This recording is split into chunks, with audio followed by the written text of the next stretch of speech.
Hello students, my name is Rohit Penuli and I am from ICT virtual classroom Dehradun. कैसे हैं आप सभी? मेरे ख्याल से बहुत अच्छे होंगे, फिट होंगे, फाइन होंगे। हम क्लास 12th केमिस्ट्री कर रहे हैं जिसमें कि हमारा चैप्टर पी ब्लॉक, और पिछले भाग में हमने ग्रुप 16 कंप्लीट किया था। आज हमें ग्रुप 17 स्टार्ट करना है। आपको बता चुके हैं कि पी ब्लॉक में 4 ग्रुप आपने पढ़ने हैं क्लास 12th में, 15, 16, 17, 18। 15, 16 हम कंप्लीट कर चुके हैं। आज ग्रुप 17 स्टार्ट करेंगे, है ना। तो ग्रुप 17 क्या होता है, क्या क्या प्रॉपर्टीज है उनकी, उन सबको समझने के लिए चलेंगे बच्चों स्मार्ट बोर्ड की तरफ। तो आज का टॉपिक है हमारा ग्रुप 17। ठीक है ना, ग्रुप 17। ग्रुप 17 में कौन कौन आता है बच्चों? ग्रुप 17 में आपके आते हैं फ्लोरीन, फ्लोरीन, ब्रोमीन, आयोडीन। ठीक है ना, और एक एस्टेटाइन भी आता है, पर मेनली हम इनकी बात करते हैं, fluorine, chlorine, bromine, iodine. Group 17 को हम हेलोजेंस भी कहते हैं, इनको हेलोजेंस भी कहा जाता है। ठीक है ना, ग्रुप 17 को हेलोजेंस भी कहा जाता है। Fluorine atomic number 9, chlorine 17, bromine का आता है 35 और आयोडीन आपका 53। ठीक है ना, आयोडीन का होता है 53। तो ये सारे के सारे आपके क्या है बच्चों? हेलोजेंस है। अरे इसमें एक लास्ट है एस्टेटाइन 80, जिसका एटॉमिक नंबर कितना है? 85। ठीक है ना, रेडियो एक्टिव एलिमेंट है, इसकी बात जनरली हम करते नहीं। हम बात करेंगे तो फ्लोरीन, क्लोरीन, ब्रोमीन और आयोडीन की ही करते हैं। आपको बताया कलेक्टिवली इनका नाम क्या होता है? हेलोजेंस होता है। ठीक है ना। अच्छा, इनको कलेक्टिवली हम हेलोजेंस कहते हैं। ग्रीक में हेलो का मतलब होता है सॉल्ट और जीन्स का मतलब होता है बॉर्न, है ना। ग्रीक में अगर बात करें तो हेलो का मतलब होता है सॉल्ट और जीन्स का मतलब बॉर्न, यानी इनको हम कहते हैं सॉल्ट प्रोड्यूसर। क्या कहते हैं? Salt producer. क्या कहा जाता है इनको? Salt producer. ठीक है, सॉल्ट प्रोड्यूसर इन्हें कहा जाता है। तो हेलोजेंस आपके highly reactive non metallic element है। ठीक है ना, हेलोजेंस कैसा है? आपकी हाईली रिएक्टिव नॉन मेटालिक है। नॉन मेटालिक, नॉन मेटल्स होते हैं सारे, है ना। जैसे ग्रुप 1 और 2 की तरह। तो जो एलिमेंट्स है ग्रुप 17 की, इन ये क्या है? इनके पास ग्रेट सिमिलैरिटी है अमंग्स देमसेल्फ। जैसे 1 और 2 के पास क्या है? 1 और 2 में आप देखेंगे सारे के सारे मेटल्स है ना, और साथ में सबके पास क्या सिमिलैरिटीज है। इसी तरह से ग्रुप 17 के पास भी क्या है? ग्रेट सिमिलैरिटी है आपस में। ठीक है ना। तो सारे के सारे क्या होते हैं? ये आपके क्या होते हैं? सारे के सारे बच्चों नॉन मेटल्स, है ना। सारे के सारे कैसे हैं? नॉन मेटल्स हैं आपके। और ये जो सिमिलैरिटी है, ठीक है ना, ये और एलिमेंट्स में नहीं पाई जाती, मतलब और अदर ग्रुप्स में इतनी सिमिलैरिटी नहीं पाई जाती, 1 2 और ग्रुप 17 को छोड़ के। ठीक है ना। अच्छा, एस्टेटाइन और आपके रेडियो एक्टिव एलिमेंट है। जो एस्टेटाइन है मैंने बताया, ये क्या है? Radio active element. Radio active astatine आपका क्या है बच्चों? एस्टेटाइन आपका एक रेडियो एक्टिव एलिमेंट है। ठीक है ना। चलिए, इतनी बात आपको समझ में आई होगी कि कौन क्या है, किस तरीके से ये बातें होती है। चलिए आगे बढ़ते हैं, अपना टॉपिक स्टार्ट करते हैं आगे। अगर आप इलेक्ट्रॉनिक कॉन्फ़िगरेशन की बात करें, हम ग्रुप 17 की इलेक्ट्रॉनिक कॉन्फ़िगरेशन की बात करें, तो ग्रुप 17 की इलेक्ट्रॉनिक कॉन्फ़िगरेशन कैसे होगी? अब जैसे आप देख रहे हैं फ्लोरीन, है ना। फ्लोरीन को देख रहे हैं आप, तो फ्लोरीन कितना एटॉमिक नंबर? 9। फ्लोरीन का एटॉमिक नंबर कितना है बच्चों? 9 है। तो 9 की इलेक्ट्रॉनिक कॉन्फ़िगरेशन आप करें तो कितनी हो जाएगी? 1s2, 2s2, 2p5, है ना। 2 2 4 और 5 9। ठीक है ना। क्लोरीन की करेंगे तो 1s2, 2s2, 2p6, 3s2 और 3p5, है ना। 10 और 7 17, इस तरीके से हो जाएगी। ब्रोमीन की करोगे आप तो ब्रोमीन की कितनी हो जाएगी बच्चों? 1s2, 2s2, 2p6, 3s2, 3p6, 3d10, ठीक है ना, 4s2 और 4p5, है ना। 3d10, 4s2 कितना? 30 और 5 35। इस तरीके से इनकी इलेक्ट्रॉनिक कॉन्फ़िगरेशन है। ठीक है ना। इस तरीके से इनकी क्या है बच्चों? इलेक्ट्रॉनिक कॉन्फ़िगरेशन है। इसी तरीके से आप अगर इसकी बात करें, आयोडीन की बात करें, तो आयोडीन 53 है। कितना हो जाएगा? 1s2, 2s2, 2p6, 3s2, 3p6, 3d10, 4s2, 4p6, ठीक है ना। 4s2 तक होगा 30, 4p6 36 हो जाएगा, और 4d10 48। फिर आएगा आपके पास 5s2 50, 5s2 4p के बाद बच्चों 4d10, इधर हो गया 46 था, है ना। कितना हुआ ये? 1s2, 2s2, 2p6, 3s2, 3p6, 3d10, 4s2, 30 इतना हो गया, 4p6 36, 4d10 आपका 46, फिर 5s2, ठीक है ना। 5s2 कितना हो गया? 46 और 2 50, 46 और 2 48, और फिर 5p5, 48 और 5 53, है ना। तो आप देख पा रहे हैं कि इनके आउटर मोस्ट शेल है, जैसे कि फ्लोरीन में 2 शेल है तो सेकंड वाला आउटर मोस्ट हो गया, क्लोरीन में 3 है, थर्ड वाला आउटर मोस्ट हो गया, ब्रोमीन में 4 है तो फोर्थ वाला आउटर मोस्ट हो गया, आयोडीन में 5 है तो ये वाला आउटर मोस्ट हो गया। इसी तरह से अगर एस्टेटाइन की बात करें तो एस्टेटाइन का क्या हो जाएगा बच्चों? एस्टेटाइन का हो जाएगा आपके पास 1s2, 2s2, 2p6, ठीक है ना, 3s2, 3p6, 3d10, 4s2, 4p6, 4d10, 4d10 के बाद आपके पास 4d10 हो गया, 4d10, ठीक है ना। ठीक, 4d10 के बाद आपके पास 5s2, 5p5, 5s2, 5p5, 4d10, 5s2, 5p5 53, ठीक है, 4d10, फिर आपके पास 4f आता है, 4f14, है ना, 4d10, 4f14, 5s2, 5p6, ठीक है, 5p6 हो गया, फिर 5d10 होगा, 5d10, ठीक है, फिर 6s2 और लास्ट में 6p5। ये तो आप देखेंगे कि इसकी आउटर मोस्ट वाला शेल क्या है? 6s2, 6p5।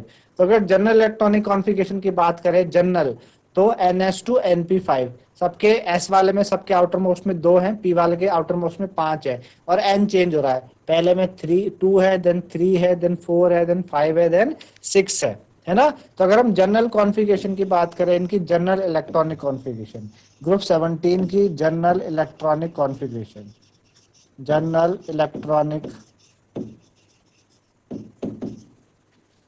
Configuration,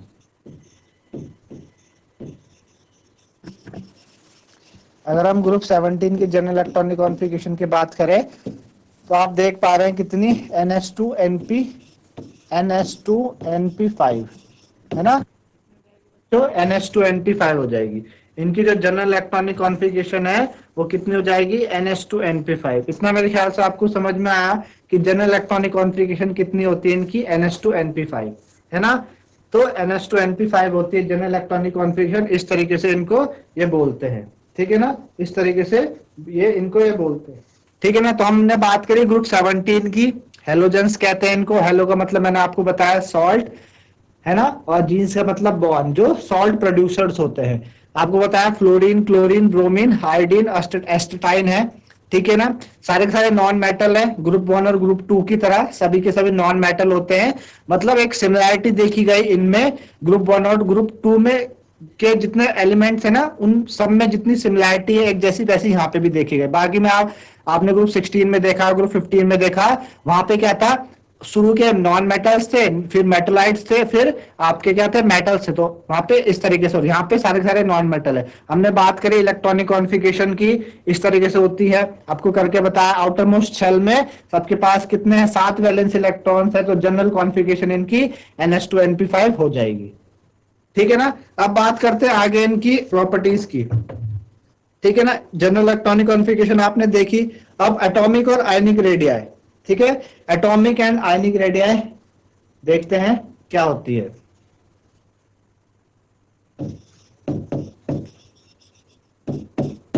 atomic and ionic radii,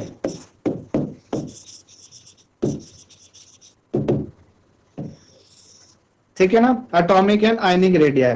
तो देखा क्या कि एटॉमिक और आयनिक रेडिया इनकी क्या होती है बच्चों, इनके एटॉमिक और आयनिक रेडिया हेलोजन्स की, जो हेलोजन्स है इनके पास स्मॉलेस्ट एटॉमिक रेडिया है इनके रिस्पेक्टिव पीरियड्स में तो इनकी एटॉमिक रेडिया क्या है, सबसे कम है। क्यों? क्योंकि इफेक्टिव न्यूक्लियर चार्ज बहुत ज्यादा है, लेकिन एटॉमिक रेडियस फ्लोरीन की अदर एलिमेंट्स के है ना छोटी है। तो एटॉमिक और आयनिक रेडिया इंक्रीज करेगी फ्लोरीन से iodine due to increase in atomic number of shell. तो हम बात करेंगे down the group atomic radii क्या करती है, इंक्रीज करती है। एटॉमिक रेडिया क्या करती है बच्चों, इंक्रीज करती है down the group. Down the group atomic radii क्या करेगी, इंक्रीज करेगी डाउन द ग्रुप। क्यों? Due to increase in atomic size, atomic size increase होने से इनकी एटॉमिक और आयनिक रेडिया क्या करती है, इंक्रीज करती है। ठीक है ना, एटॉमिक और आयनिक रेडिया इनकी क्या करेगी बच्चों, इंक्रीज करेगी। बात करेंगे इनकी आयनाइजेशन एंथैल्पी की। इनकी आयनाइजेशन एंथैल्पी क्या होती है उसकी बात करें। आयनाइजेशन एंथैल्पी,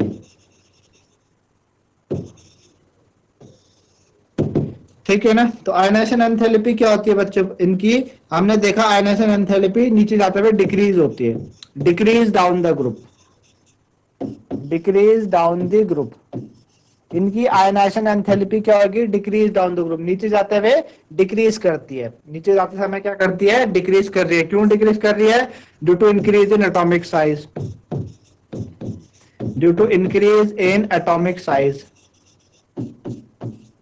एटॉमिक साइज इनका क्या होता है, इंक्रीज करता है। उस वजह से आउटर मोस्ट शेल का जो इलेक्ट्रॉन काफी दूर चले जाता है, तो इलेक्ट्रॉन को निकालने में इतनी परेशानी नहीं होती। इस वजह से क्या करती है, डिक्रीज करती है डाउन द ग्रुप। ठीक है ना, डिक्रीज डाउन द ग्रुप करती है। ठीक है ना। चलिए अब बात करते हैं इनकी इलेक्ट्रॉन गेन एंथैल्पी की। ठीक है ना, बात करेंगे इलेक्ट्रॉन गेन एंथैल्पी की। जो इनकी इलेक्ट्रॉन गेन एंथैल्पी है वो क्या होती है, तो इलेक्ट्रॉन गेन एंथैल्पी इनकी क्या है, काफी इंपॉर्टेंट है। इलेक्ट्रॉन गेन एंथैल्पी क्या करती है इनकी, काफी इंपॉर्टेंट है, यहां से क्वेश्चन बनता भी है। ठीक है ना। तो इलेक्ट्रॉन गेन एंथैल्पी की बात करें, इलेक्ट्रॉन गेन एंथैल्पी,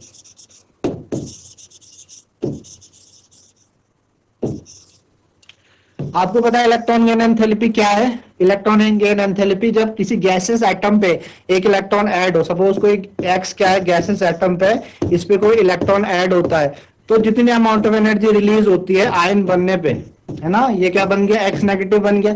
पहले एक्स क्या था, गैसेस एटम था, इस पे एक इलेक्ट्रॉन ऐड हुआ तो ये आयन बना। तो इस टाइम जो एनर्जी रिलीज होती है ना, एनर्जी रिलीज होती है उसे इलेक्ट्रॉन गेन एंथैल्पी बोलते हैं। तो जितनी ज्यादा एनर्जी रिलीज होगी उतना अच्छा है। तो इसको हम किस टर्म में बोलते हैं कि जितनी ज्यादा का मतलब मोर नेगेटिव। जैसे आपने पढ़ा कि आयनाइजेशन एंथैल्पी क्या हो रही है, इंक्रीज कर रही है। तो यहाँ पे इलेक्ट्रॉन गेन एंथैल्पी हम बोलेंगे जितनी ज्यादा मींस मोर नेगेटिव, और जितनी कम का मींस लेस नेगेटिव। अगर जैसे आयनाइजेशन एंथैल्पी डिक्रीज कर रही है तो यहाँ पे हम बात करेंगे कि इलेक्ट्रॉन गेन एंथैल्पी क्या हो रही, लेस नेगेटिव हो रही। अब आपने देखा कि जो हेलोजेंस है ना, हेलोजेंस हमारे पास आपको बताया फ्लोरीन, क्लोरीन, ब्रोमीन और आयोडीन, है ना, फ्लोरीन, क्लोरीन, ब्रोमीन, आयोडीन। तो इलेक्ट्रॉन गेन एंथैल्पी क्या करेगी बच्चों, डिक्रीज डाउन द ग्रुप, नीचे जाते हुए क्या होती है, लेस नेगेटिव होगी, less negative down the group. नीचे जाते हुए क्या होती है, लेस नेगेटिव होती है ना। क्यों लेस नेगेटिव हो रही है, क्योंकि साइज बढ़ रहा है, एटॉमिक साइज बढ़ रहा है, तो आउटर मोस्ट इलेक्ट्रॉन काफी दूर चले गए न्यूक्लियस से। तो आउटर मोस्ट इलेक्ट्रॉन जब काफी दूर चले गया, न्यूक्लियस का होल्ड आउटर मोस्ट शेल पे इतना नहीं है, तो इलेक्ट्रॉन को न्यूक्लियस अच्छे अट्रैक्शन से मतलब अपने शेल पे एंटर नहीं करवा पाएगा। इलेक्ट्रॉन एंथैल्पी मोर नेगेटिव तब होगी जब न्यूक्लियर अट्रैक्शन बहुत ज्यादा है। जितना ज्यादा न्यूक्लियर अट्रैक्शन होगा उतनी जल्दी इलेक्ट्रॉन क्या हो पाएगा, ऐड हो पाएगा गैसेस एटम पे, तो उतनी मोर नेगेटिव एनर्जी निकलेगी, उतनी ज्यादा एनर्जी रिलीज होगी। अब आप नीचे जाते हुए शेल बढ़ रहा, शेल बढ़ने से आउटर मोस्ट शेल न्यूक्लियस से काफी दूर चले गया, तो दूरी बढ़ गई, तो होल्ड न्यूक्लियस का अट्रैक्शन उतना कम हो गया, जिस वजह से नीचे जाते हुए लेस नेगेटिव होती है। इतनी बात आपने सिर्फ, पर यहाँ पे एक एक्सेप्शन देखा गया, क्लोरीन है। सपोज आपको एक बताते हैं कि जैसे फ्लोरीन है, तो फ्लोरीन की जो एक वैल्यू ले लेता हूं मैं, फ्लोरीन की लगभग 328 के आसपास होती है ना, फ्लोरीन की होती है 328 के आसपास इलेक्ट्रॉन गेन एंथैल्पी। तो क्लोरीन की देखी गई, क्लोरीन की उससे ज्यादा हो गई, क्लोरीन की 330 के आसपास हो गई। होनी तो क्या थी, लेस नेगेटिव होनी थी, है ना, नीचे आते हुए क्या होनी थी, लेस नेगेटिव होनी चाहिए थी, लेकिन फ्लोरीन की क्या हो गई, क्लोरीन की ज्यादा नेगेटिव हो गई। क्लोरीन की जो इलेक्ट्रॉन गेन एंथैल्पी है वो ज्यादा नेगेटिव होगी फ्लोरीन के मुकाबले। हमने बात करी लेस नेगेटिव, नीचे जाते हुए लेस नेगेटिव होगी, लेकिन क्लोरीन की ज्यादा नेगेटिव होगी फ्लोरीन से। ऐसा क्यों, ऐसा इसलिए क्योंकि आपने फ्लोरीन का इलेक्ट्रॉनिक कॉन्फ़िगरेशन देखा 1s2 2s2 2p5, है ना, और क्लोरीन का देखा 1s2 2s2 2p6 3s2 और 3p5। तो जो इलेक्ट्रॉन एंटर करेगा फ्लोरीन पे वो 2p5 पे एंटर करता है, और क्लोरीन पे जो इलेक्ट्रॉन एंटर करता है वो किस पे करता है, वो 3p5 पे करता है। तो 2p5 का जो साइज है वो थोड़ा सा क्या है, कॉम्पैक्ट साइज है। फ्लोरीन का साइज थोड़ा सा क्या है बच्चों, कॉम्पैक्ट है। फ्लोरीन का साइज क्या है, कॉम्पैक्ट है। कॉम्पैक्ट होने के कारण क्या करता है, इलेक्ट्रॉन को ज्यादा पॉसिबिलिटी कहां मिलती है जल्दी से ऐड होने की, 3p5 पे, एज कंपेयर टू फ्लोरीन। उस वजह से क्लोरीन क्या करेगा, एकदम से इलेक्ट्रॉन ऐड अप कर लेगा, फ्लोरीन नहीं कर पाएगा। इस वजह से क्लोरीन की ज्यादा नेगेटिव इलेक्ट्रॉन गेन एंथैल्पी हो जाएगी फ्लोरीन के मुकाबले।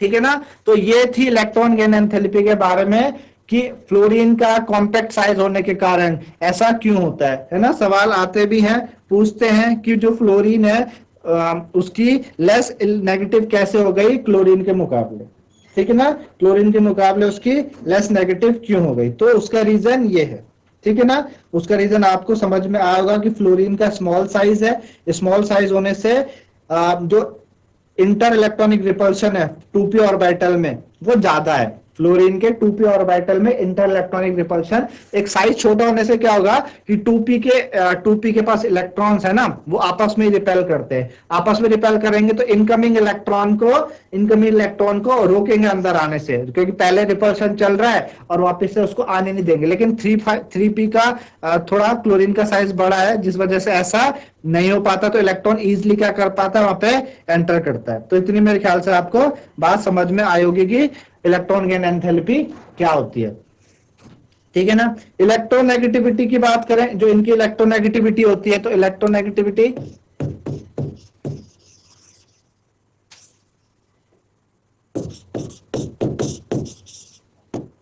तो इलेक्ट्रोनेगेटिविटी भी क्या करेगी, decrease down the group.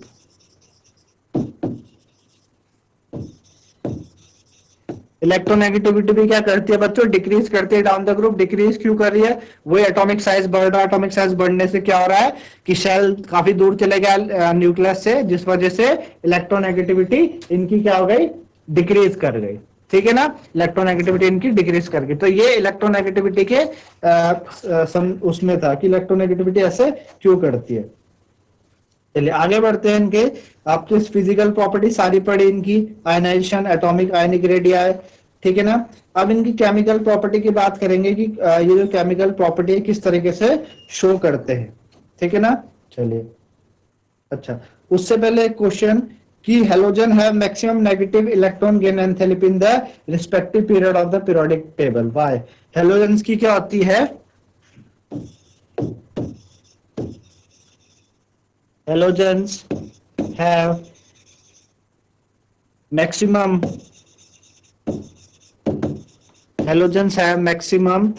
negative electron gain enthalpy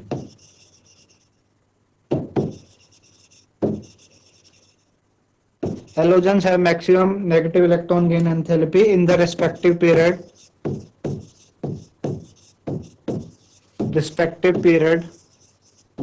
of periodic table।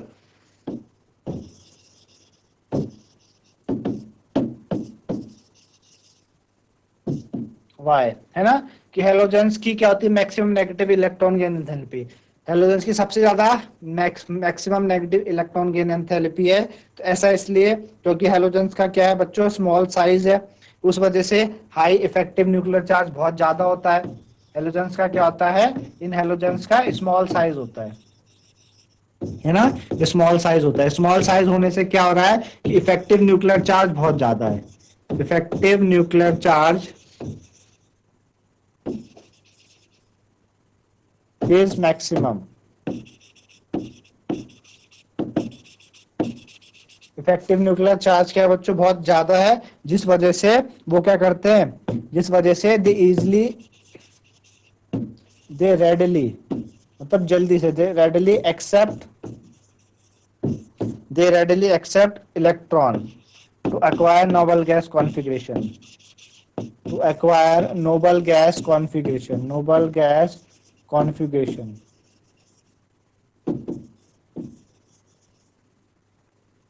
ठीक है, वो क्या करते हैं, रेडिली एक्सेप्ट करते हैं electron to acquire noble gas configuration, इस वजह से ऐसा इन होता है इनके साथ। ठीक है ना। अच्छा, इलेक्ट्रोनेगेटिविटी में एक चीज रह गई कि फ्लोरीन क्या है, सबसे ज्यादा इलेक्ट्रोनेगेटिव एलिमेंट है पूरी पीरियोडिक टेबल में।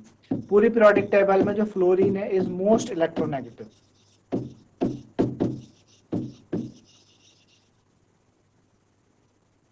फ्लोरीन क्या है बच्चों, मोस्ट इलेक्ट्रोनेगेटिव है। फ्लोरीन मोस्ट इलेक्ट्रोनेगेटिव है पूरी पीरियोडिक टेबल में, है ना। फ्लोरीन से ज्यादा इलेक्ट्रोनेगेटिव कोई नहीं है। ठीक, तो ये रही बात इनकी। अच्छा, अब बात करें थोड़ा सा फिजिकल प्रॉपर्टी की, जो हेलोजेंस होते हैं वो जनरली किस किस तरीके के हैं। तो आपने अभी देखा फ्लोरीन, क्लोरीन, ब्रोमीन, आयोडीन को, है ना। फ्लोरीन, क्लोरीन, ब्रोमीन, आयोडीन को देखा। तो फ्लोरीन एंड क्लोरीन ये दोनों को दोनों तो कैसे हैं बच्चों, गैसेस है। फ्लोरीन और क्लोरीन क्या है, गैसेस है। ब्रोमीन आपका लिक्विड होता है। ब्रोमीन क्या है आपका, ब्रोमीन आपका लिक्विड है। और जो आयोडीन है वो सॉलिड है। आयोडीन क्या होता है, सॉलिड होता है ना। मेल्टिंग एंड बॉइलिंग पॉइंट इनका बढ़ता है एटॉमिक नंबर के साथ। हेलोजेंस का जो मेल्टिंग एंड बॉइलिंग पॉइंट होगा इंक्रीज करता है ना। मेल्टिंग एंड बॉइलिंग पॉइंट इनका डाउन द ग्रुप इंक्रीज करेगा।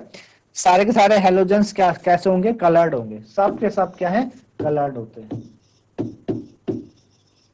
सारे के सारे हेलोजेंस क्या है आपके, कलर्ड है।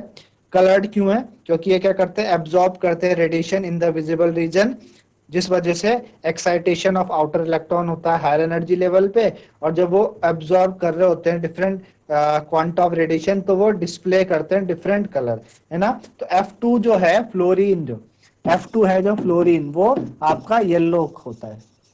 फ्लोरीन जो है, फ्लोरीन क्या है बच्चों, येलो है।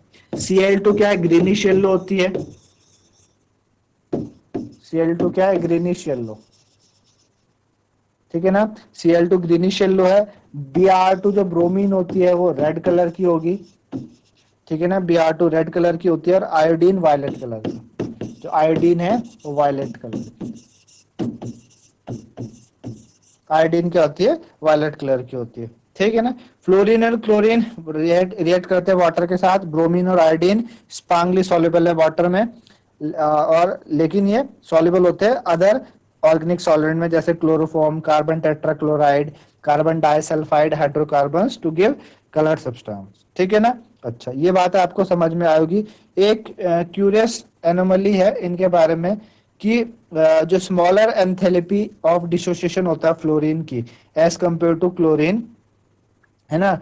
जो फ्लोरीन की जो स्मॉलर बॉन्ड डिसोसिएशन एंथैल्पी होती है, एंथैल्पी ऑफ डिसोसिएशन फ्लोरीन का क्या है, बहुत कम है। फ्लोरीन का एंथैल्पी ऑफ डिसोसिएशन बहुत कम होता है क्लोरीन के मुकाबले। ठीक है ना। जबकि क्योंकि जो x x bond dissociation enthalpy है क्लोरीन की, है ना, ऑनवर्ड, वो इस तरीके से दिखाती है। ठीक है ना। रीजन क्या है इस एनोमली का, कि भाई जो relatively large electron electron repulsion होता है lone pair in F2 molecule, है ना, where they are much closer to each other in case of Cl2 में तो बहुत आसपास होते हैं, तो इस वजह से तो क्या होती है, स्मॉलर एंथैल्पी ऑफ डिसोसिएशन है F2 के as compared to chlorine. Smaller enthalpy of smaller enthalpy of dissociation, smaller इस enthalpy of dissociation, ठीक है, किसकी, F2 की, of F2 as compared to Cl2. Enthalpy of dissociation, bond कितनी जल्दी टूटेगा, है ना, बॉन्ड कितनी जल्दी टूटेगा एंथैल्पी ऑफ डिसोसिएशन F2 में कम होता है किसके, Cl2 के मुकाबले। F2 में क्या होता है बच्चों, कम होता है Cl2 के मुकाबले, तो ऐसा इसलिए, तो रीजन ये है कि F2 में क्या होता है, ज्यादा इलेक्ट्रॉन इलेक्ट्रॉन रिपल्शन होता है। F2 में क्या होता है, रीजन क्या है कि F2 में क्या होता है बच्चों, ज्यादा इलेक्ट्रॉन इलेक्ट्रॉन रिपल्शन होता है among the loan pair in F2 molecules. क्या होता है, large electron electron repulsion. F2 molecules में क्या होता है, लार्ज इलेक्ट्रॉन इलेक्ट्रॉन रिपल्शन होता है, ऐसा Cl2 में नहीं हो रहा है ना। Cl2 में क्या होता है, ऐसा नहीं होता, जिस वजह से ऐसे एनोमली ये दे रखी है, ठीक है ना। चलिए, अच्छा, जाते जाते एक क्वेश्चन है लास्ट में कि although electron gain enthalpy of fluorine is less negative as compared to chlorine. आपने अभी पढ़ा कि जो इलेक्ट्रॉन गेन एंथैल्पी है ऑफ फ्लोरीन, फ्लोरीन की इलेक्ट्रॉन गेन एंथैल्पी क्या है, कम नेगेटिव है ना। फ्लोरीन की electron gain enthalpy is less negative, than chlorine. Chlorine के मुकाबले फ्लोरीन की इलेक्ट्रॉन गेन एंथैल्पी कम नेगेटिव है ना, उसके एज कम्पेयर टू क्लोरीन। उसके बावजूद भी फ्लोरीन स्ट्रॉन्गर ऑक्सीडाइजिंग एजेंट है, उसके बावजूद भी जो फ्लोरीन है वो स्ट्रॉन्ग ऑक्सीडाइजिंग एजेंट है, is strong oxidising agent.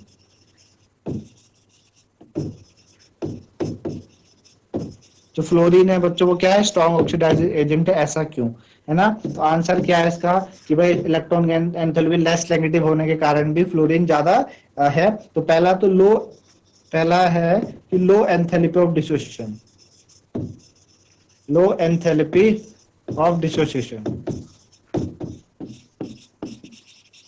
Chlorine में क्या होता है, आपने ऊपर पढ़ा एफ बॉन्ड का लो एंथैल्पी ऑफ डिसोसिएशन है, इस वजह से स्ट्रॉन्ग ऑक्सीडाइजिंग एजेंट है।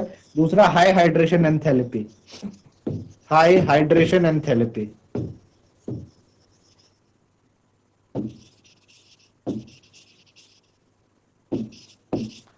एफ नेगेटिव, एफ आयन की हाइड्रेशन एंथैल्पी काफी ज्यादा होती है। तो इस तरीके से आपने ग्रुप 17 हमने स्टार्ट किया, है ना। जो बातें मैंने आपको बताई उनकी फिजिकल प्रॉपर्टीज से लेके आपको समझ में आएगी। तो आज के लिए इतना ही, धन्यवाद, हैव अ नाइस डे।